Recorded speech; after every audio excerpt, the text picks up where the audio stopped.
കർത്താവിൻ്റെ വലിയ നാമത്തിന് പിന്നെയും മഹത്വം.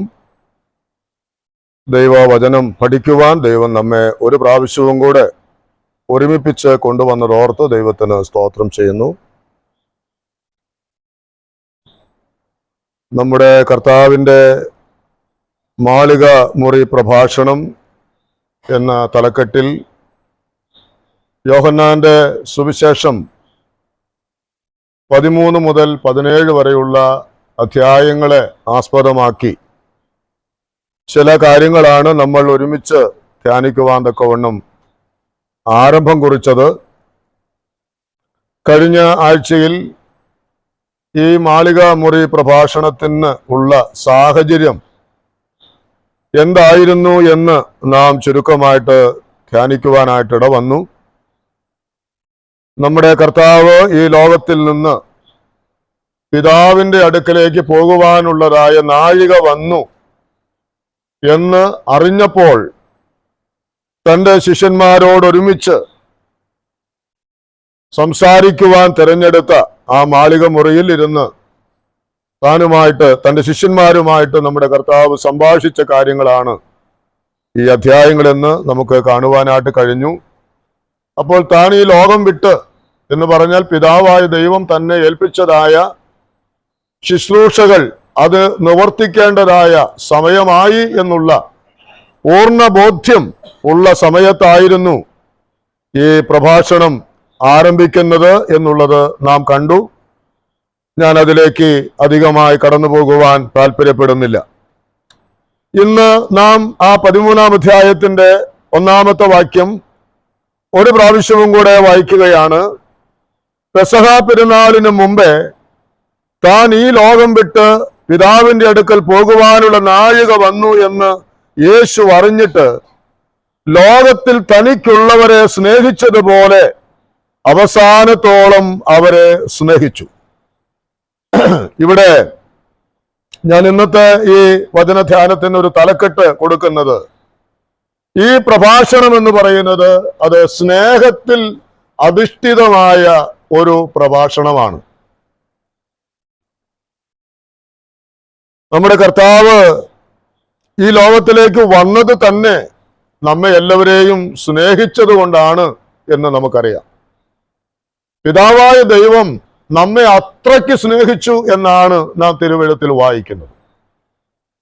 അവന്റെ സ്നേഹത്തെക്കുറിച്ച് എത്ര വലിയ സ്നേഹം എന്നാണ് നമ്മൾ വായിക്കുന്നത്. മഹാസ്നേഹം എന്നാണ് നമ്മൾ വായിക്കുന്നത്.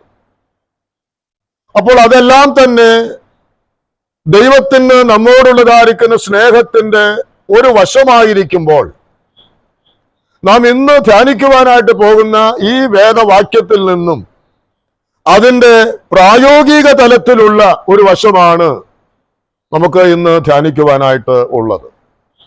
ഇവിടെ അതുകൊണ്ടാണ് ഞാൻ അങ്ങനെ ഒരു തലക്കെട്ട് കൊടുത്തത്. ഈ പ്രഭാഷണം അത് സ്നേഹത്തിൽ അധിഷ്ഠിതമായ ഒരു പ്രഭാഷണമായിരുന്നു. താൻ ചില മണിക്കൂറുകൾ ആ വിരിച്ചൊരുക്കിയ ആ മാളിക മുറിയിൽ തൻ്റെ ശിഷ്യന്മാരോട് ഒരുമിച്ചുള്ളതായിരിക്കുന്ന ആ സംഭാഷണം അത് വളരെ സ്നേഹത്തിൽ അധിഷ്ഠിതമായിട്ട് ആയിരുന്നു.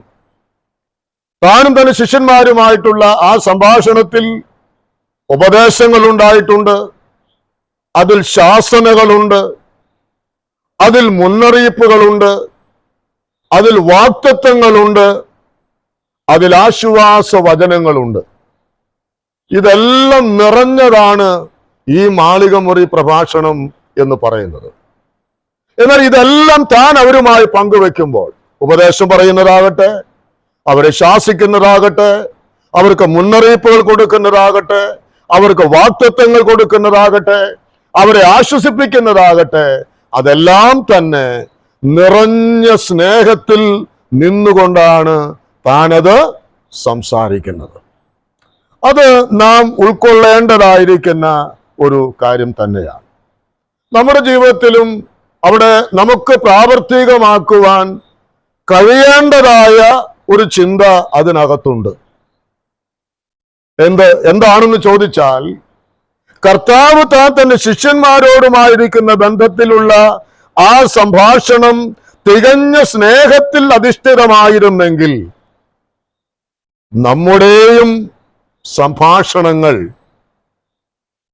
നാമും മറ്റുള്ളവരുമായിട്ടുള്ള നമ്മുടെ ബന്ധങ്ങളിലും ഈ നിറഞ്ഞ സ്നേഹമാണ് നിറഞ്ഞു നിൽക്കേണ്ടത്.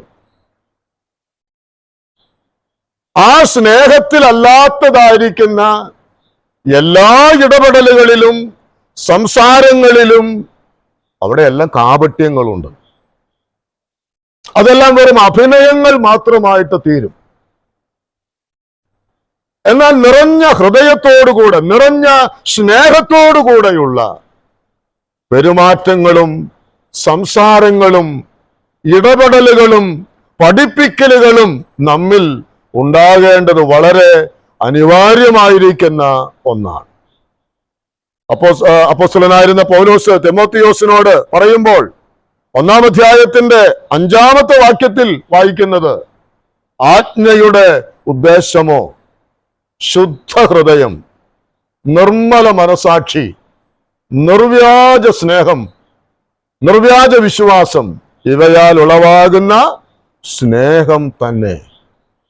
തിമോത്തിയോസിനോട് പറയാണ്, തിമോത്തിയോസേ, നീ ആയിരിക്കുന്ന സഭയിൽ അവിടെയുള്ളതായ ദൈവജനത്തോട് നീ ആജ്ഞാപിക്കുമ്പോൾ, അവിടെ കാര്യങ്ങൾ ക്രമത്തിലാക്കുമ്പോൾ, അവരെ പഠിപ്പിക്കുമ്പോൾ, അവരെ ശാസിക്കുമ്പോൾ, അവിടെ മൂപ്പന്മാരെ നിയമിക്കുമ്പോൾ എല്ലാം നിന്റെ ഹൃദയത്തിൽ ഉണ്ടാകേണ്ടത് എന്താണ്? സ്നേഹം. ആ സ്നേഹത്തിൽ അധിഷ്ഠിതമായ ഉപദേശത്തിനും സ്നേഹത്തിൽ അധിഷ്ഠിതമായ ശാസനയ്ക്കും സ്നേഹത്തിൽ അധിഷ്ഠിതമായ വിശ്വാസത്തിനും ഒരു വലിയ പ്രാധാന്യം ഉണ്ട് എന്നുള്ളത് നാം മറന്നു പോകരുത്. അതിന് തൊട്ട് താഴെ 6-ാം വാക്യത്തിൽ പൗലോസ് അവിടെ ഓർമ്മപ്പെടുത്തുന്ന ഒരു കാര്യമുണ്ട്. ചിലർ ഇവയെ വിട്ട് വൃഥാവാദത്തിലേക്ക് തിരിഞ്ഞ് ധർമ്മോപദേഷ്ടാക്കന്മാർ ആയിരിക്കുവാൻ ആഗ്രഹിക്കുന്നു എന്നാണ്. ഏത് വിട്ടുമാറി? ഈ സ്നേഹത്തെ ബേസ് ചെയ്യാതെ, സ്നേഹമല്ല ഉപദേശത്തിന്റെ അടിസ്ഥാനം, സ്നേഹമല്ല ശാസനയുടെ അടിസ്ഥാനം, സ്നേഹമല്ല തെറ്റുതിരുത്തലിന്റെ അടിസ്ഥാനം, മറിച്ച് വെറുതെ വാചാലം എന്നുള്ള മാത്രയിൽ നമ്മുടെ കർത്താവ് പറഞ്ഞതുപോലെ പരീശന്മാരെ കുറിച്ച് പറഞ്ഞില്ലേ, നിങ്ങൾ അവരുടെ വാക്ക് കേട്ടാൽ മതി, പ്രവൃത്തിയൊന്നും എന്നതുപോലെയുള്ളതായ വെറും ധർമ്മോപദേഷ്ടാക്കന്മാർ, അവരുടെ ഹൃദയത്തിൽ എന്തില്ല? ദൈവ സ്നേഹമില്ല. അപ്പൊ അതുകൊണ്ട് ഇവിടെ ഇരിക്കുന്ന നാം ഓരോരുത്തരും ഈ പഠനത്തിന്റെ ആരംഭത്തിൽ നമ്മുടെ കർത്താവ് കാണിച്ചു തന്ന ഈ സംഭാഷണത്തിൽ കൂടെ ഏറ്റവും ആദ്യമായി കാണിച്ചു തരുന്ന ഒരു മാതൃക എന്ന് പറയുന്നത്, നാം എന്തു ചെയ്താലും അത് സ്നേഹത്തിൽ അധിഷ്ഠിതമായിരിക്കണം. നാം അങ്ങനെയാണ് ലേഖനങ്ങളിലൊക്കെ പലയിടങ്ങളിൽ നാം വായിക്കുന്നത്. നിങ്ങൾ എന്തു ചെയ്താലും അത് ദൈവസ്നേഹത്തിൽ, നിർവ്യാജമായിരിക്കുന്ന സ്നേഹത്തോടു കൂടെ ആയിരിക്കട്ടെ നിങ്ങളുടെ ജീവിതം എന്ന് നാം പഠിക്കുന്നത് പോലെ നാമും നമ്മുടെ കർത്താവിനെ ഇത് മാതൃകയാക്കേണ്ടതായ ഒരു വലിയ പാഠമാണ്. നമ്മുടെ ജീവിതം സ്നേഹത്തിൽ അധിഷ്ഠിതമായിരുന്നുകൊണ്ട് മറ്റുള്ളവരുമായിട്ടുള്ള നമ്മുടെ ബന്ധങ്ങളെ കാത്തു സൂക്ഷിക്കുവാൻ കർത്താവ് കൃപ തരട്ടെ. അതിന്റെ വിശദാംശങ്ങളിലേക്ക് താഴേക്ക് വരുമ്പോൾ നമുക്കത് ലളിതമായിട്ട് മനസ്സിലാക്കുവാൻ ദൈവാത്മാവ് നമ്മെ സഹായിക്കട്ടെ. ഈ 4 അധ്യായങ്ങളിൽ, അതായത് യോഹന്നാന്റെ സുവിശേഷം 13, 14, 15, 16 അധ്യായങ്ങളിൽ, ഈ 4 അധ്യായങ്ങളിലും നിങ്ങൾ സ്നേഹിക്കണം എന്നും 17-ാം അധ്യായത്തിലേക്ക് വരുമ്പോൾ ഇവർ തമ്മിൽ സ്നേഹിക്കണം, അതിനുള്ളതായിരിക്കുന്ന കൃപ അവർക്ക് നൽകണമെന്നും പിതാവായ ദൈവത്തോട് പ്രാർത്ഥിക്കുന്ന കർത്താവിനെയും നമുക്ക് കാണുവാൻ കഴിയും. അപ്പോൾ തന്നെ നമുക്കറിയാം, ഈ സ്നേഹത്തിൽ അധിഷ്ഠിതമായ ഒരു ജീവിതം, സ്നേഹത്തിൽ അധിഷ്ഠിതമായ സംഭാഷണം വേണമെന്നുള്ളതിന്റെ ആഴമാണ് അത് നമ്മെ പഠിപ്പിക്കുന്നത്. ഞാൻ അതിന്റെ ആ വാക്യങ്ങൾ ഒന്ന് പറയാം. 13-ാം അധ്യായത്തിന്റെ 34, 35 വാക്യങ്ങൾ നമ്മൾ വായിക്കുമ്പോൾ അവിടെ വായിക്കുന്നത് എന്താണ്? നിങ്ങൾ തമ്മിൽ സ്നേഹിക്കണമെന്ന പുതിയൊരു കൽപ്പന ഞാൻ നിങ്ങൾക്ക് തരുന്നു. ഞാൻ നിങ്ങളെ സ്നേഹിച്ചതുപോലെ നിങ്ങളും തമ്മിൽ സ്നേഹിക്കണം എന്ന് തന്നെ. നിങ്ങൾക്ക് തമ്മിൽ സ്നേഹമുണ്ടെങ്കിൽ നിങ്ങൾ എൻ്റെ ശിഷ്യന്മാരെന്നെല്ലാവരും അറിയും. അപ്പൊ സ്നേഹത്തിൽ അധിഷ്ഠിതമായ ഒരു ജീവിതം ദൈവമക്കൾ എന്ന് പറയപ്പെടുന്നതായ നമുക്കുണ്ടെങ്കിൽ നാം അവന്റെ ശിഷ്യന്മാരാണ്. ആരുടെ ശിഷ്യന്മാർ? സ്നേഹത്തിൽ അധിഷ്ഠിതമായി ജീവിച്ച, സ്നേഹത്തെ മാതൃകയാക്കി കാണിച്ചു തന്ന അവന്റെ ശിഷ്യന്മാരാണ് നാം എന്നുള്ള കാര്യം ആരറിയും? ഈ ലോകം അറിയും. നാം ഒരുപക്ഷെ പറയാതെ തന്നെ, നാം അവരോട് പറയാതെ തന്നെ അവർ നമ്മെക്കുറിച്ച് പറയണമെന്ന് ഇവർ അവന്റെ ശിഷ്യന്മാരാണ്. ആരുടെ ശിഷ്യന്മാർ? ഈ ലോകത്തെ അത്രയ്ക്ക് സ്നേഹിച്ച് സ്വർഗം വിട്ട് ഈ ഭൂമിയിലേക്ക് ഇറങ്ങി വന്ന അരുമനാഥന്റെ ശിഷ്യന്മാരാണ് ഇവർ എന്ന കാര്യം മറ്റുള്ളവർ പറയണമെങ്കിൽ നാം സ്നേഹിക്കണം എന്നുള്ളതാണ് ഇവിടെ വായിക്കുന്ന. ഞാൻ അതിന്റെ വിശദമായ പഠനങ്ങളൊക്കെ ആ ഭാഗത്തേക്ക് വരുമ്പോൾ പിന്നാലെ നമുക്ക് പഠിക്കാം. ഓരോ വാക്കിൽ ചില സൂചനകൾ പറഞ്ഞ് മുൻപോട്ട് പോകട്ടെ. 14-ാം അധ്യായത്തിന്റെ 23-24 വാക്യങ്ങളിൽ, 14-ന്റെ 23-24 വാക്യങ്ങളിൽ ഞാനത് വായിക്കുന്നില്ല. അവിടെ വായിക്കുന്നത് നിങ്ങൾ എന്നെ സ്നേഹിക്കണം. അവിടെ വായിക്കുന്നത് നിങ്ങൾ എന്നെ സ്നേഹിക്കണം. എന്നെ സ്നേഹിക്കുമ്പോൾ അവിടെ എന്താ ഉണ്ടാകുന്നത്? അവിടെ വായിക്കുന്നത് ഞങ്ങൾ വന്ന് അവനോട് കൂടെ വാസം ചെയ്യും. ദൈവത്തിന് സ്തോത്രം. ത്രിയേക ദൈവത്തിന്റെ സഹവാസം നമ്മോട് കൂടെ ഉണ്ടാകണമെങ്കിൽ നാം എന്ത് ചെയ്യണമെന്ന് അവിടെ പറഞ്ഞത്? നാം നമ്മുടെ കർത്താവിനെ സ്നേഹിക്കണം. നമ്മുടെ കർത്താവിനെ നമ്മൾ സ്നേഹിക്കണം. ഇനി 15-ാം അധ്യായത്തിന്റെ 9 മുതൽ 12 വരെയുള്ളതായ വാക്യങ്ങൾ, 15-ാം അധ്യായത്തിന്റെ 9 മുതൽ 12 വരെയുള്ള വാക്യങ്ങളിൽ അവിടെ വായിക്കുന്നത്, പിതാവ് എന്നെ സ്നേഹിക്കുന്നത് പോലെ ഞാനും നിങ്ങളെ സ്നേഹിക്കുന്നു. അവിടെ വായിക്കുന്നത് ഞാൻ നിങ്ങളെ സ്നേഹിക്കുന്നു, അതുകൊണ്ട് നിങ്ങൾ തമ്മിൽ എന്ത് ചെയ്യണം? സ്നേഹിക്കണം. ഞാൻ നിങ്ങളെ സ്നേഹിക്കുന്നു. നേരത്തെ കർത്താവ് പറഞ്ഞു നിങ്ങൾ എന്നെ സ്നേഹിക്കണം. ഇവിടെ കർത്താവ് പറയാണ് ഞാൻ നിങ്ങളെ സ്നേഹിക്കുന്നു, അതുകൊണ്ട് നിങ്ങൾ എന്ത് ചെയ്യണം? നിങ്ങൾ തമ്മിൽ സ്നേഹിക്കണം. ആ വാക്യത്തിന്റെ അർത്ഥങ്ങളിലേക്കൊക്കെ പിന്നാലെ നമുക്ക് വന്നുകൊള്ളാം. 16-ാം അധ്യായത്തിന്റെ 27-ാമത്തെ വാക്യം, 16-ാം അധ്യായത്തിന്റെ 27-ാമത്തെ വാക്യത്തിൽ വായിക്കുന്നത്, നിങ്ങൾ എന്നെ സ്നേഹിച്ച് ഞാൻ പിതാവിന്റെ അടുക്കൽ നിന്ന് വന്നിരിക്കുന്നു എന്ന് വിശ്വസിച്ചിരിക്കൊണ്ട് പിതാവ് താനും നിങ്ങളെ സ്നേഹിക്കുന്നു. അവിടെ വായിക്കുന്നത് പിതാവ് നിങ്ങളെ സ്നേഹിക്കുന്നു. അപ്പോ ഇവിടെ നമ്മൾ ആ വാക്കുകൾ ഒന്നുകൂടെ ആവർത്തിച്ച് പറഞ്ഞാൽ അവിടെ വായിക്കുന്നത് പോലെ തമ്മിൽ സ്നേഹിക്കണം, നിങ്ങൾ എന്നെ സ്നേഹിക്കണം, അതുപോലെ പിതാവ് നിങ്ങളെ സ്നേഹിക്കുന്നു എന്നുള്ളതായിരിക്കുന്ന നിലയിൽ 4 വേദഭാഗങ്ങളിൽ 4 കാര്യങ്ങൾ സ്നേഹത്തോടുള്ള ബന്ധത്തിൽ അവിടെ ഓർമ്മപ്പെടുത്തിയിട്ട് ഇനിയാണ് 17-ാം അധ്യായത്തിന്റെ 23-ാമത്തെ വാക്യത്തിൽ അവിടെ നാം ആ പ്രാർത്ഥനയിൽ കാണുകയാണ്, നീ എന്നെ സ്നേഹിക്കുന്നത് പോലെ അവരെയും സ്നേഹിക്കുന്നുവെന്നും ലോകമറിവാൻ നാം ഒന്നായിരിക്കുന്നത് പോലെ അവരും ഒന്നാകേണ്ടതിന് ഞാൻ അവരിലും നീ എന്നിലുമായി അവർ ഐക്യത്തിൽ തികഞ്ഞവരായിരിക്കേണ്ടതിന് തന്നെ. നീ എന്നെ സ്നേഹിക്കുന്നു, ഞാൻ അവരെയും സ്നേഹിക്കുന്നുവെന്ന് ഈ ലോകം അറിയണം. അതെങ്ങനെ അറിയുമെന്നാ പറഞ്ഞത്? അവർ നിങ്ങൾ തമ്മിൽ സ്നേഹിക്കുമ്പോൾ, നിങ്ങൾ ഐക്യതയുള്ളവരാകുമ്പോൾ ലോകം അറിയും ഇവർ എന്റെ ശിഷ്യന്മാരാണ്.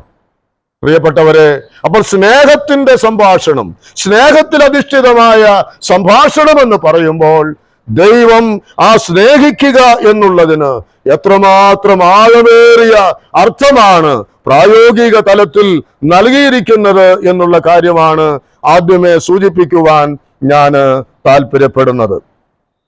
ഇനി അതിന്റെ 1-ാമത്തെ വാക്യത്തിലേക്ക് നമുക്ക് വീണ്ടും വരാം. അവിടെ ആ 1-ാമത്തെ വാക്യത്തിൽ നാം വായിച്ചതുപോലെ തന്നെ 2-ാം ഭാഗത്ത് ലോകത്തിൽ തനിക്കുള്ളവരെ സ്നേഹിച്ചതുപോലെ അവസാനത്തോളം അവരെ സ്നേഹിച്ചു. ലോകത്തിൽ തനിക്കുള്ളവരെ സ്നേഹിച്ചതുപോലെ. കർത്താവിന് ഈ ലോകത്തിൽ ആരാ ഉണ്ടായിരുന്നത്?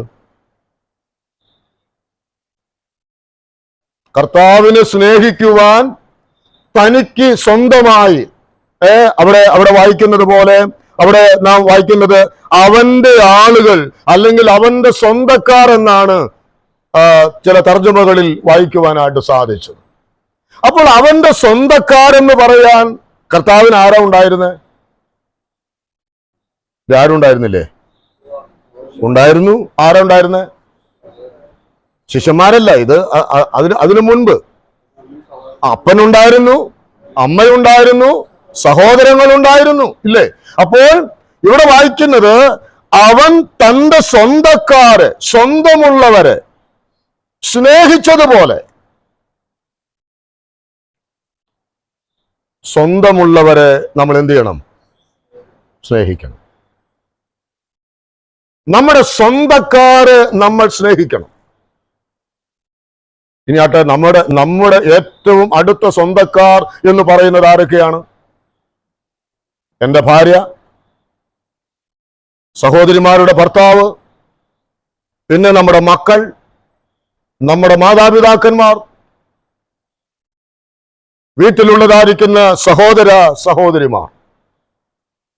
ഇവരൊക്കെ നമ്മൾ എങ്ങനെയാ പറയുന്നത്? എൻ്റെ സ്വന്തക്കാരാണ്, എൻ്റെ ആളുകളാണവർ. ആ ആളുകളെ നമ്മൾ എന്ത് ചെയ്യണം? നമ്മൾ സ്നേഹിക്കണം. ആട്ടെ, ഞാൻ ചോദിക്കട്ടെ, അവരോടുള്ളതായിരിക്കുന്ന ആ സ്നേഹം, എൻ്റെ ഭാര്യയോടുള്ള എൻ്റെ സ്നേഹം, സഹോദരിമാർ ഭർത്താക്കന്മാരെ സ്നേഹിക്കുന്നത്, മാതാപിതാക്കന്മാരെ മക്കൾ സ്നേഹിക്കുന്നത്, ഞാൻ ചോദിക്കട്ടെ, ആ സ്നേഹം എപ്പോഴും ഈ ഇരുപക്ഷങ്ങളും തികഞ്ഞിരിക്കുന്ന അവസ്ഥയിലാണോ ഈ സ്നേഹമൊക്കെ ഉണ്ടാകുന്നത്? ആണോ? എൻ്റെ ഭാര്യയെ എല്ലാ നിലയിലും പൂർണ്ണതയുള്ളവളായിട്ട് എനിക്ക് സ്നേഹിക്കാൻ പറ്റുമോ? സ്നേഹിക്കാൻ പറ്റില്ല. അതുപോലെ ഭർത്താവിനെ സ്നേഹിക്കാൻ പറ്റുമോ? പറ്റില്ല. മാതാപിതാക്കന്മാരെ സ്നേഹിക്കാൻ പറ്റുമോ? പറ്റില്ല. സഹോദരന്മാർ തമ്മിൽ അങ്ങനെ സ്നേഹിക്കാൻ പറ്റുമോ? ഇല്ല. പക്ഷേ നാം വചനത്തിൽ വായിക്കുന്നത് പോലെ അവിടെയും നമ്മുടെ കർത്താവിന്റെ മാതൃക എന്താണ്? അവൻ തൻ്റെ സ്വന്തമായവരെ, തൻ്റെ സ്വന്തക്കാരെ, തൻ്റെ വീട്ടുകാരെ സ്നേഹിച്ചു. നമുക്കറിയാം, കർത്താവിന്റെ സഹോദരന്മാർ അവൻ മരിക്കുന്നത് വരെ അവനിൽ വിശ്വസിച്ചിരുന്നില്ല എന്നാണ് നമ്മൾ മനസ്സിലാക്കുന്നത്. എടാ, നീ പ്രസിദ്ധനാകാൻ താല്പര്യപ്പെടുന്നെങ്കിൽ നീ പോ, വല്ലയിടത്തും, ഈ വീട്ടിൽ നിന്ന് പോ, നീ ഇവിടെ ഇരുന്ന എന്താ കാര്യം എന്ന് പറഞ്ഞ് കർത്താവിനെ അവഗണിച്ച സഹോദരന്മാരാണ്. പക്ഷെ ആ സഹോദരന്മാരെ കുറിച്ചാണ് നാം വായിച്ചത്, അവൻ തനിക്കുള്ളവരെ സ്നേഹിച്ചതുപോലെ. അപ്പോൾ എങ്ങനെയായിരിക്കാം ആ സ്നേഹം? എങ്ങനെയായിരിക്കാം ആ സ്നേഹം? നാം ഒന്ന് ചിന്തിച്ചു നോക്ക്. ആ സഹോദരന്മാർ തന്നെ അവഗണിക്കുകയാണ്, തന്നെ വീട്ടിൽ നിന്ന് പുറത്താക്കാൻ ശ്രമിക്കുകയാണ്, ഓടിച്ചു കളയാൻ ശ്രമിക്കുകയാണ്. ഒരുപക്ഷെ മറിയ അത് ചെയ്തിട്ടില്ല. ആ പിതാവിനെ കുറിച്ചുമുള്ള വേറെ കാര്യങ്ങളൊന്നും നമുക്ക് ഇവിടെ ലഭ്യമല്ല. പ്രിയപ്പെട്ടവരെ, നാം ഓർക്കണം, നമ്മുടെ സ്വന്തം എന്ന് പറയുന്നവരെ നമ്മൾ എന്ത് ചെയ്യണം? നമ്മൾ സ്നേഹിക്കണം. അവരുടെ കുറവ് നോക്കിയിട്ടല്ല, അവരുടെ ബലഹീനത നോക്കിയിട്ടല്ല, പോരായ്മകൾ നോക്കിയിട്ടല്ല. അങ്ങനെയൊക്കെ നോക്കിയാൽ ഒരുപക്ഷെ എന്തുണ്ടാകും? ഇന്ന് അതാണ് സംഭവിക്കുന്നത്. ഇന്ന് എന്റെ ഭാര്യ ഭർത്തൃ ബന്ധത്തിൽ വിള്ളലുകൾ ഉണ്ടാകുന്നതിന്റെ കാരണം എന്താണ്? മാതാപിതാക്കന്മാരും മക്കളും തമ്മിൽ അകലുന്നതിന്റെ കാരണം എന്താണ്? സഹോദരന്മാർ തമ്മിൽ അടിയും ബഹളവും ആയിത്തീരുന്നതിന്റെ കാരണം എന്താണ്? സ്വന്തമായി ഉള്ളവരെ, എന്റെ സ്വന്തക്കാരെ, എന്റെ കൂടപ്പുറപ്പുകളെ സ്നേഹിക്കണമെന്നുള്ള നമ്മുടെ കർത്താവിന്റെ ആ മാതൃക നമ്മൾ മറന്നു കളഞ്ഞിരിക്കുന്നു. അത് നമ്മൾ പ്രായോഗിക തലത്തിൽ കൊണ്ടുവരേണ്ട അതിപ്രധാനമായിരിക്കുന്ന ഒരു കാര്യമാണ്. യോഹന്നാന്റെ സുവിശേഷം 1:11 നമ്മൾ ഒരു വാക്ക് വായിക്കുന്നുണ്ട്, അവൻ സ്വന്തത്തിലേക്ക് വന്നു, സ്വന്തമായവർ അവനെ കൈക്കൊണ്ടില്ല. എന്നാൽ നാം ഇവിടെ വായിച്ചത് എന്താ? അവൻ തനിക്ക് സ്വന്തമായവരെ സ്നേഹിച്ചുവെന്നാണ്. അപ്പോൾ സ്വന്തത്തിലേക്ക് എന്ന് പറഞ്ഞ യഹൂദന്മാരുടെ ഇടയിലേക്ക്, അല്ലെ, യഹൂദന്മാരുടെ ഇടയിലേക്ക് അവൻ ഇറങ്ങി വന്നപ്പോ അവൻ കരുതി കാണും, ഈ സ്വന്തമായവർ എന്നെ കൈക്കൊള്ളും, എന്നെ സ്വീകരിക്കും. പക്ഷെ അവർ എന്തു ചെയ്തു? അവനെ അവഗണിക്കുവാൻ ഇടയായി തീർന്നു. പക്ഷേ നാം വായിക്കുന്നത് അവൻ തനിക്ക് സ്വന്തമായവരെ എന്തു ചെയ്തുവെന്നാണ്? സ്നേഹിച്ചു. അപ്പോൾ അവരെയും താൻ സ്നേഹിച്ചുവെന്നാണ്. അപ്പോൾ സ്വന്തക്കാരെ സ്നേഹിക്കുവാൻ, ഭാര്യയെ സ്നേഹിക്കുവാൻ, ഭർത്താവിനെ സ്നേഹിക്കുവാൻ, മക്കളെ സ്നേഹിക്കുവാൻ, മാതാപിതാക്കളെ സ്നേഹിക്കുവാൻ, കൂടപ്പുറപ്പുകളെ സ്നേഹിക്കുവാൻ നമുക്ക് സാധിക്കണം. ഞാൻ ഓർത്തതായിരിക്കുന്ന ഒരു കാര്യമുണ്ട്. ഇപ്പോൾ വിവാഹം കഴിയുന്നതായിരിക്കുന്ന അന്ന് ഒരു ഭാര്യയിലേക്കോ ഭർത്താവിലേക്കോ നോക്കിയാൽ സ്നേഹിക്കാതിരിക്കാൻ തക്കവണ്ണം ഒരു കുറവും ചിലപ്പോ കണ്ടുവെന്ന് വരില്ല. അന്ന് ഒരു കുഴപ്പമില്ല, അന്നെല്ലാം വളരെ ഹാപ്പിയാണ്. പക്ഷേ ഓരോ ദിവസങ്ങൾ കഴിയും തോറും പരസ്പരം മനസ്സിലാക്കുമ്പോൾ എന്തുണ്ടെന്ന് ബോധ്യമാകും. കുറവുകൾ ഉണ്ട്. പെരുമാറ്റത്തിൽ, സംസാരത്തിൽ, ഇടപെടലുകളിൽ മനസ്സിലാകുമെന്ത്. ഒരുപക്ഷെ ഞാൻ ഉദ്ദേശിച്ചതുപോലെ അല്ലല്ലോ, ഞാൻ പ്രതീക്ഷിച്ചതുപോലെ അല്ലല്ലോ എന്ന് വരുമ്പോൾ പ്രിയപ്പെട്ടവരെ, എന്നാ ഇനി സ്നേഹം വേണ്ടെന്ന് വെച്ച് ഉപേക്ഷിക്കുകയാണോ ചെയ്യുന്നത്? അല്ല. ആ കുറവുകളോട് കൂടെ തന്നെ, പോരായ്മകളോട് കൂടെ തന്നെ എത്രയോ വർഷങ്ങൾ, അല്ലേ, 50, 60, 70 കൊല്ലങ്ങൾ കുടുംബ ജീവിതം നയിക്കുന്ന എത്രയോ ആളുകളുണ്ട്. എന്നാൽ ഈ തലമുറ വന്നപ്പോൾ എന്താ സംഭവിച്ചിട്ടുള്ളത്? വിവാഹം കഴിയുന്നതായിരിക്കുന്ന അന്ന് ഉണ്ടായിരുന്ന ആ പ്രതീക്ഷ വെച്ചതിനേക്കാൾ എന്തെങ്കിലും ഒരു പോരായ്മ സംസാരത്തിലോ പ്രവൃത്തികളിലോ കൊടുക്കൽ വാങ്ങലുകളിലോ സംഭവിച്ചു പോയാൽ ഇനി വേണ്ട എന്ന് പറയുന്നതിലേക്ക് കാര്യങ്ങൾ എത്തുകയാണ്. കാര്യങ്ങൾ അവിടെ വരികയാണ്. ഇന്നത്തെ തലമുറ അങ്ങനെയാണ് തീരുമാനിക്കുന്നത്. എന്നാൽ ഈ കുറവുകളോട് കൂടെ തന്നെ ഇവൾ എന്റെ സ്വന്തമാണ്, ഇവൻ എന്റെ സ്വന്തമാണ് എന്നുള്ളതായിരിക്കുന്ന ബോധ്യത്തോടുകൂടെ സ്നേഹിക്കുന്ന എത്രയോ കുടുംബങ്ങൾ, പോരായ്മകളൊന്നും ഇല്ലാഞ്ഞിട്ടല്ല സ്നേഹിക്കുന്നത്, തെറ്റുകളൊന്നും ചെയ്യാത്തത് കൊണ്ടല്ല, ഒരു കുറ്റവും ആരിലും കാണാത്തത് കൊണ്ടല്ല നാം ഒക്കെ അന്യോന്യം സ്നേഹിക്കുന്നത്. ഇതെല്ലാം ഉള്ളപ്പോൾ തന്നെയാണ്. അങ്ങനെയുള്ള സ്നേഹമാണ് ആരുമായിട്ട് നമുക്ക് വേണ്ടത്? നമ്മുടെ കൂടപ്പിറപ്പുകളുമായി. കർത്താവ് പറഞ്ഞതുപോലെ തനിക്ക് ഉള്ളവർ, തനിക്ക് സ്വന്തമായവരെ അവൻ സ്നേഹിച്ചു. നാമും അങ്ങനെ തന്നെ സ്നേഹിക്കുവാൻ വലിയ കടപ്പാട് നമുക്കുണ്ട് എന്നുള്ളത് നാം അറിയേണ്ടത് വളരെ ആവശ്യമാണ്. കർത്താവ് ഒരിക്കൽ ഇങ്ങനെ പറഞ്ഞല്ലോ, ഏത് കൽപ്പനയാണ് വലുത് എന്നൊക്കെ ചോദിച്ചപ്പോൾ കർത്താവ് അതിന് ഉത്തരമായിട്ട് പറഞ്ഞെന്താ? നിന്നെ സ്നേഹിക്കുന്നത് പോലെ നിന്റെ അയൽക്കാരനെയും സ്നേഹിക്കണം. അപ്പൊ ആദ്യം ആരെയാ സ്നേഹിക്കേണ്ടത്? ആദ്യം നിന്നെ തന്നെ നീ സ്നേഹിക്കണം. നീ ആദ്യം നിന്നെ സ്നേഹിക്കണം. എന്നിട്ട് അടുത്ത വാക്കെന്താ? നിന്നെ എങ്ങനെയാണോ സ്നേഹിക്കുന്നത് അതുപോലെ അയൽക്കാരനെ സ്നേഹിക്കണം, നിന്റെ കൂട്ടുകാരനെ സ്നേഹിക്കണം. നമുക്ക് നമ്മെ തന്നെ സ്നേഹിക്കുന്നത് കേൾക്കാൻ ഇഷ്ടമാണ്, അത് നമുക്ക് വലിയ താല്പര്യമുള്ള കാര്യമാണ്. പക്ഷെ ആ എന്നെ സ്നേഹിക്കുന്നത് പോലെ എന്റെ കൂട്ടുകാരനെ സ്നേഹിക്കുവാൻ, അവിടെ വരുമ്പോഴാ പ്രശ്നം.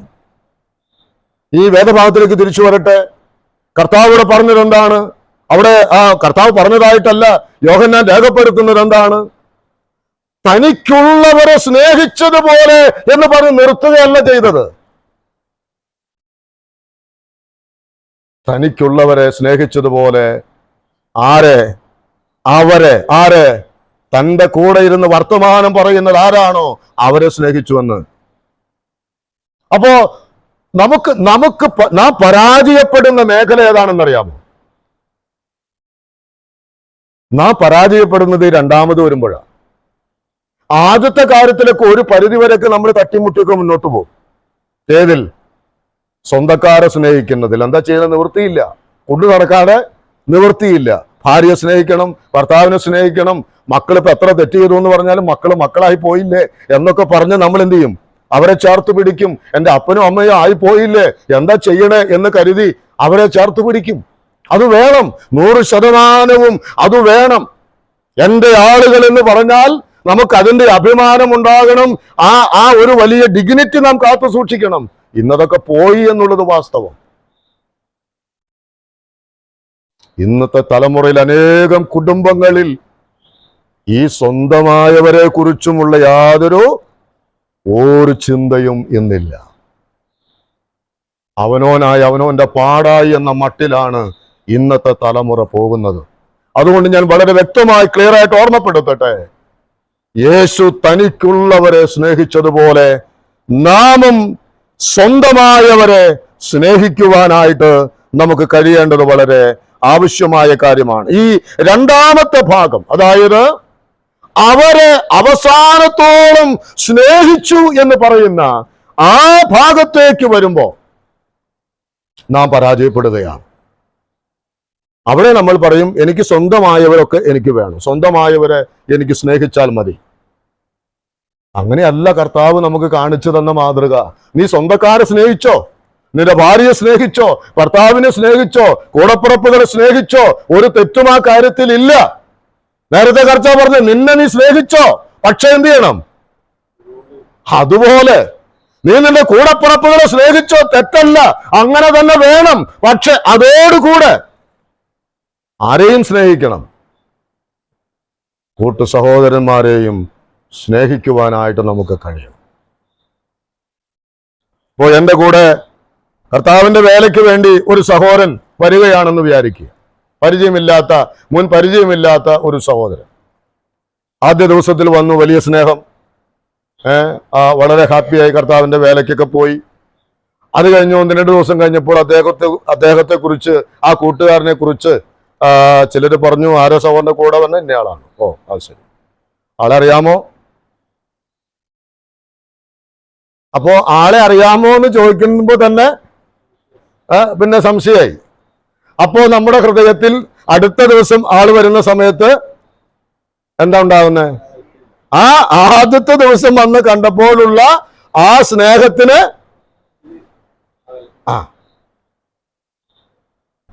അത് യോഗ്യമാണോ അയോഗ്യമാണോ? കർത്താവിന്റെ മാതൃക എന്ത് പറയുന്നു? അങ്ങനെ അകറ്റാമോ? എന്ത് ആരും മിണ്ടാത്ത? അങ്ങനെ അകറ്റാൻ പാടില്ല. അതുകൊണ്ട് അവൻ ചെയ്ത തെറ്റ് ചെയ്തിട്ടുണ്ടെങ്കിൽ, ഏതെങ്കിലും അമാതൃക ഉണ്ടെങ്കിൽ അതിനെ നമ്മൾ സഹിക്കണമെന്നല്ല അതിന്റെ അർത്ഥം. ഞാൻ അതിലേക്ക് പിന്നാലെ വരാം. ആ സഹോദരനെ ആദ്യം കാണുമ്പോൾ അവനെ സ്നേഹിക്കുവാൻ തക്കവണ്ണമുള്ള കാരണങ്ങൾ എന്താണോ ഉള്ളത്, അതേ കാരണം തന്നെ അവസാനത്തോളം അവനെ സ്നേഹിക്കുവാനും നമ്മിലുണ്ടാകണം. നമ്മൾ അത്രത്തോളൊക്കെ വിജയിക്കും. ആദ്യം കാണുമ്പോൾ വലിയ ഹാപ്പി, അത് കഴിയുമ്പോൾ പതുക്കെ ഇങ്ങനെ അകന്ന് മനസ്സുകൊണ്ടിങ്ങനെ അകന്നു നിൽക്കും. എവിടെ കൊണ്ട് മാത്രം കൂടി നിൽക്കും. വന്നൊരു കൈ തരുമ്പോ, ഓ സഹോദര പ്രൈസ് ദി ലോർഡ് എന്ന് പറയുമ്പോ ഒരടുപ്പം, അവിടെ കഴിഞ്ഞു അടുപ്പം. എൻ്റെ പ്രിയ സഹോദരന്മാരെ, നമ്മളൊക്കെ കർത്താവിന്റെ ഈ സ്വഭാവത്തിന്റെ മുൻപിൽ വട്ടപൂജ്യമാണ് നമ്മൾ. എന്തിനാ നമ്മളിത് പഠിക്കുന്നത്? എന്തിനാ നമ്മളിത് കേൾക്കുന്നത്? എന്തിനാ ഈ സംഭാഷണം നമ്മൾ പഠിക്കുന്നത്? നമ്മുടെ ജീവിതത്തിലുള്ള പോരായ്മകൾക്കൊക്കെ പരിഹാരം ഉണ്ടാകാൻ വേണ്ടിയിട്ട്. അവരെ നാം വായിച്ചതുപോലെ കർത്താവ് തനിക്കുള്ളവരെ സ്നേഹിച്ചതുപോലെ അവസാനത്തോളം അവരെ സ്നേഹിച്ചു. He showed them the full extent of love എന്നാണ്. എന്ന് പറഞ്ഞാൽ, അതിന്റെ മലയാളം എന്ന് പറഞ്ഞാൽ, നമ്മൾ പറയല്ലോ സ്നേഹിക്കുന്നതിന്റെ അങ്ങേ അറ്റം വരെ ഞാന്, അതാണ് മലയാളം. ആരെ? ഈ ശിഷ്യന്മാരെ. അപ്പൊ തനിക്ക് സ്വന്തമായവരെ എങ്ങനെയായിരിക്കും സ്നേഹിക്കുക? തനിക്ക് സ്വന്തമായവരെ എങ്ങനെയാണോ അവസാനത്തോളം സ്നേഹിച്ചത് എന്ന് പറഞ്ഞാൽ സ്നേഹത്തിന്റെ അങ്ങേയറ്റം. ഇനി അതിനപ്പുറത്തേക്ക് സ്നേഹിക്കാൻ എനിക്ക് പറ്റില്ലെന്ന് നമ്മൾ ചിലപ്പോൾ പറയാറില്ലേ? ഇനി എന്താ ഞാൻ ചെയ്യേണ്ടത്? അവസാനത്തോളം അവരെ സ്നേഹിച്ചു. തൻ്റെ സ്വന്തമായവരെയും അങ്ങനെ തന്നെയാണ് കർത്താവ് സ്നേഹിച്ചത്. ആ വലിയ സ്നേഹത്തിന്റെ ആഴങ്ങളിലേക്ക് വരുവാൻ നമുക്കും വളരെ സാധിക്കേണ്ടത് വളരെ ആവശ്യമായ ഒരു കാര്യമാണ്. ഞാൻ പറയട്ടെ, സ്നേഹം മാറ്റിവെച്ചുകൊണ്ടുള്ള ബന്ധം അത് കാപട്യമാണ്. സ്നേഹം മാറ്റിവെച്ചുകൊണ്ടൊക്കെ വർത്തമാനം പറയണതിന് ഇപ്പൊ എന്ത് കുഴപ്പമുണ്ടോ? സ്നേഹമില്ലാതെയും പെരുമാറാം, സ്നേഹമില്ലാതെയും ഇടപെടാം, സ്നേഹമില്ലാതെയും പ്രാർത്ഥിക്കാം, സ്നേഹമില്ലാതെയും ആരാധിക്കാം, എല്ലാം ചെയ്യാം. പക്ഷെ അത് കാപട്യമാണ്. ദൈവത്തോട് കണക്ക് പറയേണ്ടി വരും. ദൈവത്തോട് ഉത്തരം പറയേണ്ടതായിട്ട് വരും. ദൈവസന്നിധിയിലുള്ള നമ്മുടെ പ്രാഗൽഭ്യം അത് വളരെ വ്യക്തമാണ്. പ്രിയപ്പെട്ടവരെ, സ്നേഹമില്ലാത്തതായ ഇടപാടുകൾ, സ്നേഹമില്ലാത്തതായ പെരുമാറ്റങ്ങൾ എല്ലാം കാപട്യമാണ്. അങ്ങനെ ഉണ്ടാകുവാനായിട്ട് പാടുള്ളതല്ല എന്ന് നമ്മൾ മനസ്സിലാക്കണം. പ്രിയപ്പെട്ടവരെ, സ്നേഹിക്കുവാൻ പറ്റാത്ത നിലയിലുള്ളതായ പെരുമാറ്റങ്ങളും സംസാരങ്ങളും ഇടപെടലുകളും എല്ലാം മറ്റുള്ളവരുടെ ഭാഗത്ത് നിന്ന് ഉണ്ടാകുമ്പോഴും എന്താ കർത്താവിന്റെ മാതൃക?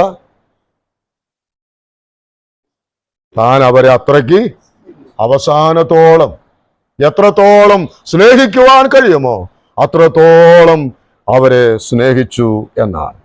ഇനി നാം ഈ ആരെയാണ് സ്നേഹിച്ചത്? നാം ഇവിടെ വായിക്കുന്നുണ്ട്.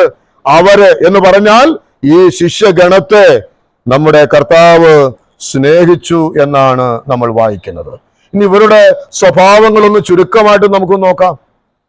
കർത്താവ് സ്നേഹിച്ച ഈ ശിഷ്യന്മാരുടെ സ്വഭാവങ്ങൾ നമുക്കൊന്ന് നോക്കാം. ഒന്നാമത് ഇസ്കര്യോത്ത യൂദ. അതിന്റെ രണ്ടാമത്തെ വാക്യത്തിൽ എന്താ വായിക്കുന്നത്? രണ്ടാം വാക്യം, അത്താഴമായപ്പോൾ പിശാച് ശിമോന്റെ മകനായ യൂദ ഇസ്കര്യോത്താവിന്റെ ഹൃദയത്തിൽ അവനെ കാണിച്ചു കൊടുക്കാൻ തോന്നിക്കുന്നു. 21 വാക്യം, 21, അതിലെ 11 വാക്യം. തന്നെ കാണിച്ചു കൊടുക്കുന്നവനെ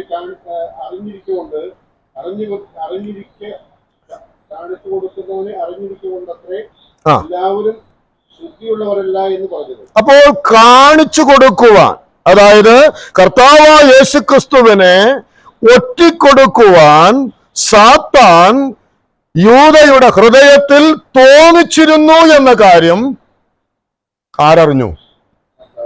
കർത്താവ് അറിഞ്ഞു.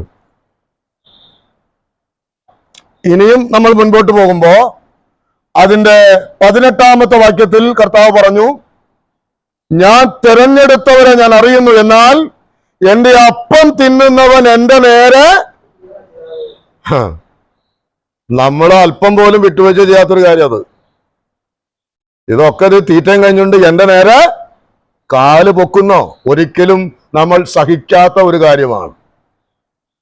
ഇനിയും അതിന്റെ 27, 28 വാക്യങ്ങൾ വായിക്കുമ്പോ സാത്താൻ അവനിൽ കടന്നു എന്ന് നമ്മൾ വായിക്കുന്നു. അതറിഞ്ഞപ്പോൾ കർത്താവ് എന്താ പറഞ്ഞത്? നീ ചെയ്യാനുള്ളത് വേഗത്തിൽ പോയി ചെയ്യ്. അവൻ പോയി എന്ത് ചെയ്തത്?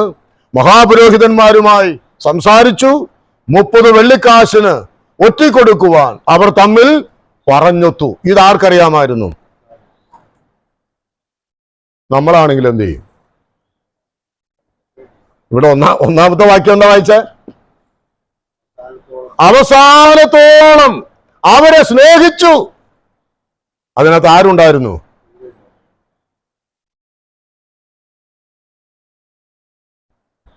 നമ്മൾ ഒരുപാട് ന്യായീകരണങ്ങളൊക്കെ പറയും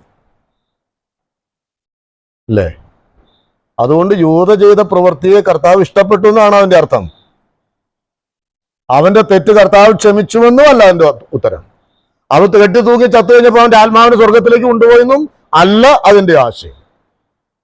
പക്ഷേ യൂദ ഇങ്ങനെ ആയിരുന്നെങ്കിലും കർത്താവ് അവനെന്ത് ചെയ്തു?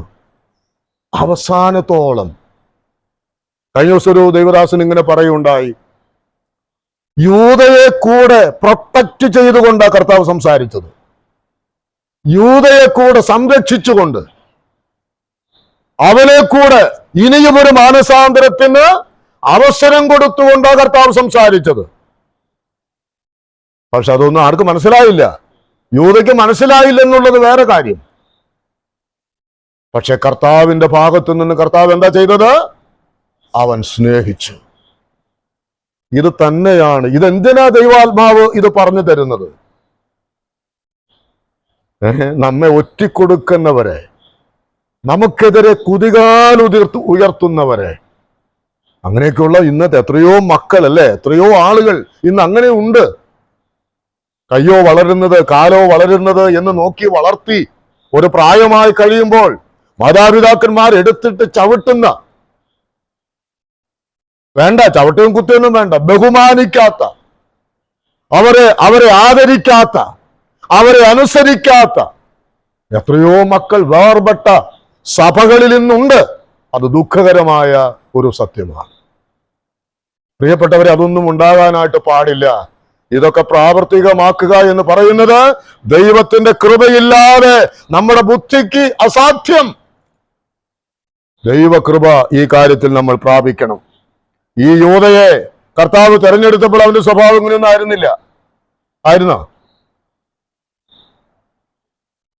തെരഞ്ഞെടുത്ത് കഴിഞ്ഞ് കുറച്ചു കാലം കഴിഞ്ഞപ്പോഴാ ഇവൻ ഒരു പിശാചാകുന്നു എന്ന, അല്ലെ? ഒരു വാക്യത്തിൽ അങ്ങനെയുണ്ട്, ഇവൻ ഒരു പിശാചാകുന്നു.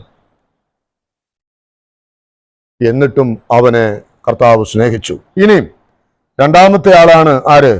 പത്രോസ്. പത്രോസിനെ കുറിച്ച് നമുക്കറിയാം. അതിന്റെ 38-ാമത്തെ വാക്യം ഒന്ന് വായിച്ചേ. 13-ാം അധ്യായത്തിന്റെ 38-ാമത്തെ വാക്യം.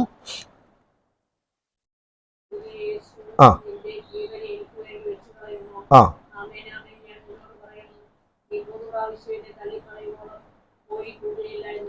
നീ 3 പ്രാവശ്യം എന്നെ തള്ളി പറയും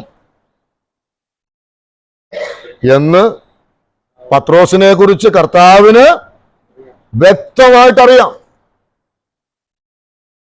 21-ാം അധ്യായത്തിന്റെ 3-ാമത്തെ വാക്യത്തിൽ, യോഹന്നാന്റെ സുവിശേഷം 21-3 നാം അവിടെ വായിക്കുന്നുണ്ട്. പത്രോസ് തന്റെ സഹപ്രവർത്തകരോട് പറയും, ഞാൻ മീൻ പിടിക്കാൻ പോവാ. അവര് പറഞ്ഞു, ഞങ്ങളും പോനും. ഈ പത്രോസിനെയാണ് ആര് സ്നേഹിച്ചത്? ഒരു ദിവസം ഇവൻ എന്നെ തള്ളിപ്പറയും, 3 വട്ടം തള്ളിപ്പറയും.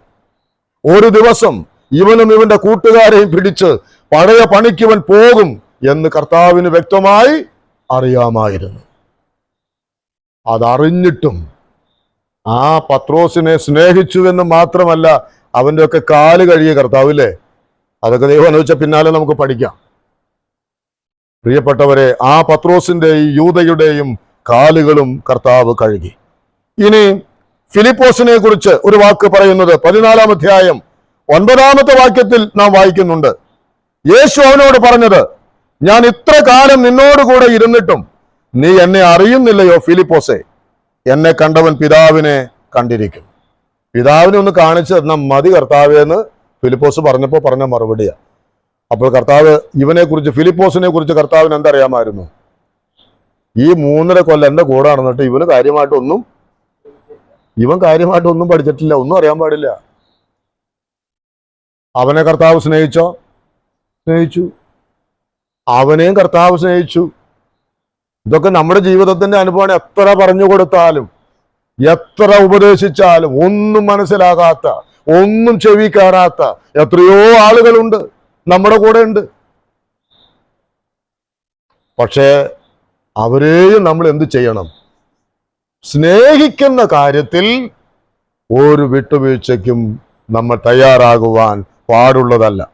ഇനി തോമസിനെ കുറിച്ച് 20-ാം അധ്യായത്തിൽ 24-25 വാക്യങ്ങളിൽ അവനെ കുറിച്ച് അവനെന്താ പറഞ്ഞത്?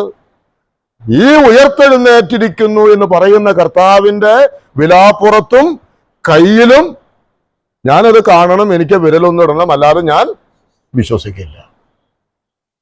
ഇവൻ ഇങ്ങനെ പറയുമെന്ന് ആർക്കറിയാമായിരുന്നു? അവനെ, ഈ അവിശ്വാസിയായിരുന്ന തോമസിനെയും ആര് സ്നേഹിച്ചു? കർത്താവ് സ്നേഹിച്ചു. ഇനി ബാക്കിയുള്ള ശിഷ്യന്മാരൊക്കെ, അവരെ കുറിച്ച് കർത്താവ് എന്താ പറഞ്ഞത്? നിങ്ങളെല്ലാവരും ഈ രാത്രിയിൽ എങ്കലിടറും, നിങ്ങളെല്ലാവരും എന്നെ വിട്ട് ഓടിപ്പോകും, എങ്കിലും ഞാൻ ഒറ്റയ്ക്കൊന്നുമല്ല, എന്റെ പിതാവ് എന്റെ കൂടെ ഉണ്ട്. ഇവരെ കുറിച്ച് കർത്താവിന് എന്തറിയാമായിരുന്നു? ഏതാനും ചില മിനിറ്റുകൾ കഴിയുമ്പോൾ ഇവരെന്നെ വിട്ട് ഓടിപ്പോകും. അവരെയാണ് കർത്താവ് സ്നേഹിച്ചത്. ഞാനൊരു കാര്യം കൂടെ പറഞ്ഞ് ഞാൻ അവസാനിപ്പിക്കാം. തനിക്കുള്ളവരെ സ്നേഹിച്ചതുപോലെ കർത്താവ് ഈ ശിഷ്യന്മാരെ സ്നേഹിച്ചിരുന്നില്ല എങ്കിൽ ഇവരൊന്നും പിന്നീട് അപ്പോസ്തലന്മാർ എന്ന പേരിലൊന്നും അറിയപ്പെടില്ല. മനസ്സിലായോ? അവരൊന്നും പിന്നീട് അറിയപ്പെടില്ല. ഇത്ര സ്നേഹം അനുഭവിച്ചിട്ടും ഇസ്കറിയോത്ത യൂദ അവൻ പെട്ടുപോയി. എന്നാൽ പ്രിയപ്പെട്ടവരെ, ബാക്കിയുള്ളതായിരിക്കുന്ന ആ കർത്താവിന്റെ ശിഷ്യന്മാരെ തനിക്കുള്ളവരെ പോലെ അവരുടെ ബലഹീനതകളിൽ, അവരുടെ കുറവുകളിൽ, അവരുടെ പരാജയങ്ങളിൽ, അവരുടെ പിന്മാറ്റങ്ങളിൽ അവരുടെ അടുത്തേക്ക് ചെന്ന് അവരെ സ്നേഹിച്ച് അവരെ ചേർത്ത് നിർത്തി പത്രോസിനോട് ചോദിക്കുന്ന ചോദ്യമുണ്ട്, ഇവരിൽ അധികമായിട്ട് നീ എന്നെ സ്നേഹിക്കുന്നുവോ? മൂന്നാമത് ചോദിച്ചപ്പോൾ അവൻ കരഞ്ഞ് അവന്റെ കാൽക്കൽ വീണപ്പോൾ.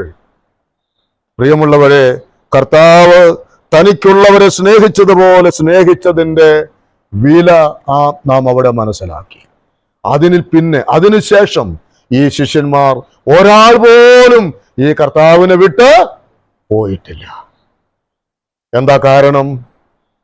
ഇവര് എന്നെ തള്ളിപ്പറയും, ഇവരെന്നെ വിശ്വസിക്കുന്നില്ല, ഞാൻ പറഞ്ഞിട്ട് ഇവർക്ക് മനസ്സിലാകുന്നില്ല, ഇവർ സംശയാലുക്കളാണ്, ഇവർ ഒന്നും എനിക്ക് വേണ്ട, തള്ളിപ്പറയാതെ കൂടെ നിൽക്കുന്നവർ എനിക്ക് മതി, വിശ്വസിക്കുന്നവർ മാത്രം എന്റെ കൂടെ നിന്നാൽ മതി, പറഞ്ഞിട്ട് ഇത്രയും കാലം കൂടെ നടന്നിട്ടും വല്ലതുമൊക്കെ തിരിയുന്നവർ മാത്രം എന്റെ കൂടെ നിന്നാ മതി എന്ന് കർത്താവ് വിചാരിച്ചിരുന്നെങ്കിൽ ഒരാൾ കർത്താവിന്റെ കൂടെ ഉണ്ടാകുമായിരുന്നില്ല എന്ന് മാത്രമല്ല, നാം ആരും ഇവിടെ ഇരിക്കേയില്ല. നമുക്കാർക്കും അതിനുള്ള യോഗ്യത ഉണ്ടായിട്ടില്ല. കർത്താവ് നമ്മെയും എത്രമാത്രമാണ് സ്നേഹിക്കുന്നത്. നമ്മുടെയൊക്കെ സ്വഭാവം, നമ്മുടെയൊക്കെ ഉള്ള പ്രകൃതിയൊക്കെ എല്ലാവരും ഒന്ന് അറിഞ്ഞാൽ ആർക്ക് അന്യോന്യം ഉൾക്കൊള്ളാൻ പറ്റുമെന്നായി പറയണേ. പക്ഷെ അവിടെയെല്ലാം ദൈവം തന്റെ സ്നേഹം നമ്മിലേക്ക് ആഴമായിട്ട് പകർന്നു തന്നു. നമ്മുടെ പോരായ്മകളെ കുറിച്ച് കണ്ടല്ല, പോരായ്മകളെ മനസ്സിലാക്കി അതിനെ അവഗണിച്ചുകൊണ്ടും നമ്മെ സ്നേഹിക്കുന്ന ഒരു നല്ല കർത്താവ്. ആ മാതൃകയാണ് അവൻ നമുക്ക് വെച്ചേച്ച് പോയിരിക്കുന്നത്. അതുകൊണ്ട് ഞാൻ ഒരു കാര്യം കൂടെ പറയട്ടെ പ്രിയപ്പെട്ടവരെ, പോരായ്മകൾ ഉള്ളത് ഒരു ബലഹീനതയായിട്ട് ആരും കാണരുത്. എന്ന് പറഞ്ഞാൽ പോരായ്മകൾ ഉണ്ടെങ്കിലും എല്ലാവരും സ്നേഹിക്കുന്നുണ്ടല്ലോ, അതുകൊണ്ട് കുഴപ്പമില്ലെന്ന് ആരും കരുതരുത്. പോരായ്മകളെ ചൂണ്ടിക്കാണിക്കുമ്പോൾ, അതാണ് ഞാൻ ആരംഭത്തിൽ പറഞ്ഞത്, സ്നേഹത്തിൽ അധിഷ്ഠിതമായ ഉപദേശത്തിനും ശാസനത്തിനും തെറ്റുതിരുത്തലിനും നാം വിധേയരാകണം. അവിടെയാണ് ദൈവത്തിന്റെ കൃപ നമുക്ക് ധാരാളമായിട്ട് ഉണ്ടാകുന്നത്. ഞാനിവിടെ അവസാനിപ്പിക്കട്ടെ. എല്ലാവരും തന്നെ അവരെ ഒന്ന് സ്നേഹിക്കുവാൻ ഒരു കാരണമില്ലാതിരുന്നിട്ട് കൂടെ അവരെ എല്ലാം അവസാനത്തോളം സ്നേഹിച്ച ഒരു കർത്താവിനെയാണ് നമുക്ക് കാണുവാനായിട്ട് കഴിയുന്നത്. നാം വായിച്ച് കേട്ടതുപോലെ നമ്മുടെ കർത്താവ് തനിക്ക് സ്വന്തമായവരെ സ്നേഹിച്ചതുപോലെ നാമും നമ്മുടെ സ്വന്തമായവരെ നാം സ്നേഹിക്കണം. അതുപോലെ തന്നെ മറ്റുള്ളവരെയും അവരുടെ പോരായ്മകളെ കണക്കിലിടാതെ അവരെ സ്നേഹിക്കുവാനുള്ള നല്ല ഒരു മനസ്സ് ഇന്ന് രാത്രിയിലെ ഈ വചന ശുശ്രൂഷ മുഖാന്തരം നമുക്കുണ്ടാകട്ടെ. നമുക്ക് പ്രാർത്ഥിക്കാം. ദൈവനാമം മഹത്വപ്പെടുമാറാകട്ടെ.